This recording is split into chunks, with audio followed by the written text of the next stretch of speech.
É verdade, você lembrou dos meninos, né? A gente fala das adolescentes, mas eles têm essa responsabilidade, mas o que é difícil, lá no CISAM eu já atendi algumas adolescentes e, assim, sempre elas estão, pelo menos as que eu atendi, estavam sozinhas, né?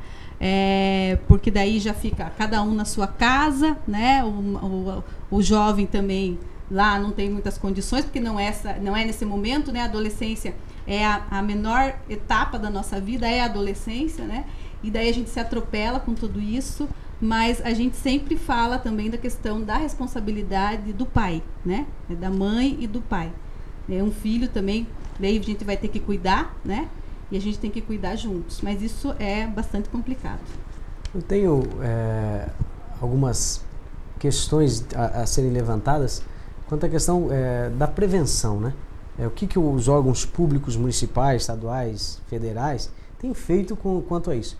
E aí, assim, em tese, teoricamente, existem planos preventivos, projeto familiar, que seriam discutidos nas escolas e etc. Porém, eu busquei umas estatísticas junto à Organização Mundial de Saúde, o IBGE e outros órgãos, que foram perguntados para 2 tipos de adolescentes, jovens e adolescentes no nosso Brasil, o jovem rural e o jovem urbano. Se eles conheciam sobre DSTs, contaminação de AIDS. Algo que me deixou assim extremamente transtornado. 11% dos jovens entrevistados na zona rural responderam que a AIDS se pegava através de picada de inseto. Zona rural. Tá bom, zona rural tem pouco acesso e etc. Só que 2,5% da zona urbana também deram a mesma resposta. No suor, aperto de mão, beijo na boca, foram todas respostas que saíram dos 2 lados, tanto da zona rural quanto da zona urbana. Jovens de 10 a 17 anos foi feitas essas entrevistas. Buscaram,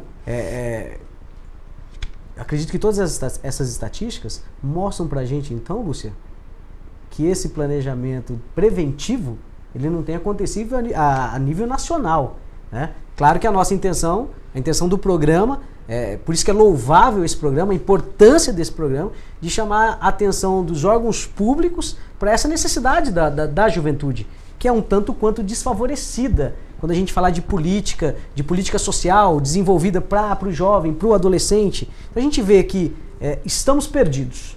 Acho que a grande pauta é: os jovens adolescentes estão perdidos. E é aquilo que a gente já comentou. Nós temos muita informação, mas o jovem também ele não sabe o que faz com tudo isso, né? E a gente, quando fala em DSTs, a gente pensa muito na AIDS, né? Muito nisso. E a gente esquece que existem outras DSTs que causam problemas tão graves como a AIDS e a gente nem sabe que elas existem, né? E o jovem, ele é meio assim.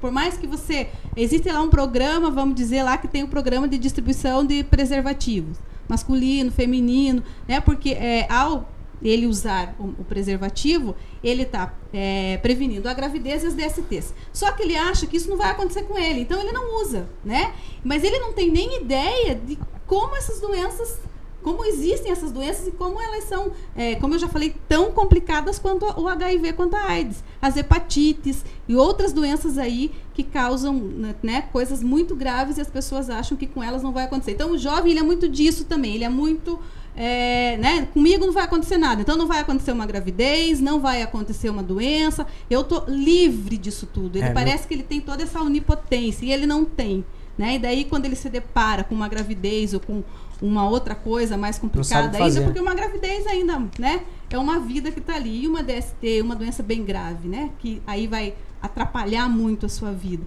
Então, eu não sei se é por isso que essas campanhas não chegam. Eu também não sei te dizer, André, porque eu também vivo isso todo dia. Eu tenho uma grande preocupação com as estatísticas, assim, porque números, eu acho assim que números, né, claro, eles nos dão uma ideia, mas eu também sempre fico preocupada na qualidade disso tudo, né? Eu sempre me preocupo como isso chega, como isso é abordado, como que... Então, eu também penso muito nessa questão dos programas, na eficiência e na eficácia desses programas.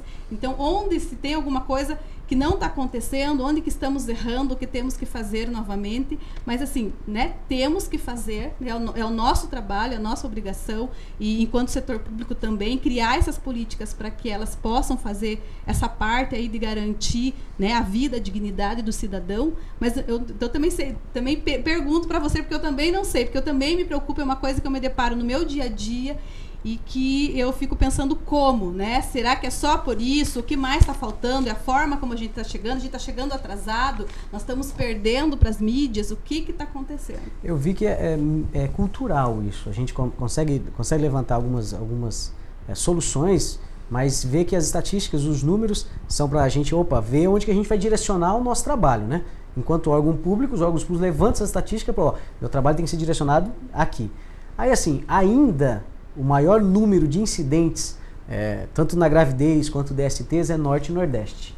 Eu vi que houve até uma redução desses casos no estado de São Paulo, no Sudeste como geral, no Sul do país também. Aqui nós ainda temos um nível cultural, intelectual razoável. Então, subentende-se que o problema ainda é cultural.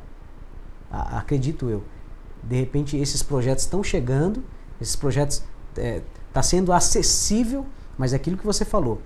Eu acho que você pegar um projeto e escrever ele a nível nacional e lançar para as escolas um modelo único, eu acho que de repente está aí o problema. Esse modelo deve ser criado de acordo com a região, de acordo com a cultura, de acordo com a acessibilidade, de acordo com o jovem, de acordo com o jovem X, o jovem Y, buscar fazer esse entendimento com a realidade do momento. E isso a gente pode fazer, porque, por exemplo, a unidade básica de saúde lá, ela pode pegar esse programa, que é um programa nacional, mas ela pode e deve fazer de acordo com o que funciona na comunidade dela. Então, por que a gente vê os programas que funcionam em certos lugares e em outros não? Exatamente isso. Engessado. Porque tem aqueles que conseguem, né, desengessar isso e tem aqueles que não, e daí isso não vai funcionar. Isso é um grande desafio, né? A Evelise diz que os números estão baixando e a gente precisa baixar cada vez mais, né? E a questão da gravidez na adolescência e das DSTs que vem junto, que a gente já falou, né? Mas também tem a questão da mortalidade, que ela pode ser materna e infantil, né? E quando a gente pega esses dados também, os índices maiores estão novamente entre as adolescentes. Uma coisa que a gente vê também é a questão que o jovem é rápido demais, né? E vive muito intensamente, muito precoce. Ao mesmo tempo que a gente está aqui com um projeto para 15, 16, abaixou para 13, 12. Então, essa questão assim, né, da rapidez do jovem hoje em dia também influencia muito nessas questões de projeto. O jovem tem muita pressa, né? Parece que o mundo, dizem que vai acabar em 2019, não vai acabar, né? Esperamos que não, mas assim, não precisa fazer tudo dessa vez, né? Vamos por pouco. E aquilo que a gente, até você acho que comentou no começo, né? A gente tem que ir, a questão da iniciação sexual tá cada vez mais cedo, mas acho que a gente tem que trabalhar para que isso aconteça cada vez mais tarde. Ao seu tempo, né, Luz? A gente tempo. Precisaria achar lógico qual é o tempo. A adolescência, a princípio, não seria o tempo de vivenciar intensamente a sexualidade. O tempo vai chegar, né? E eu volto sempre, o André colocava, de locais de estatística, de lugares, estados, e eu percebo que, e gostaria aqui de reiterar, você que é católico, você que é evangélico, se a gente pedir para o papai e para a mamãe o que desejam para os seus filhos, o melhor. E o melhor muitas vezes foge aos seus olhos. Agora o melhor, eu não tenho dúvida, que passa pela igreja, pelo encaminhamento para um grupo de jovem, adolescente, porque a gente percebe jovens que participam da igreja, de um movimento jovem, a gente percebe uma responsabilidade maior. Por quê? Porque lá eles aprendem a lidar com os seus sentimentos, né? E isso é muito importante. Então você, pai e mãe, convidem, levem seus filhos para a igreja.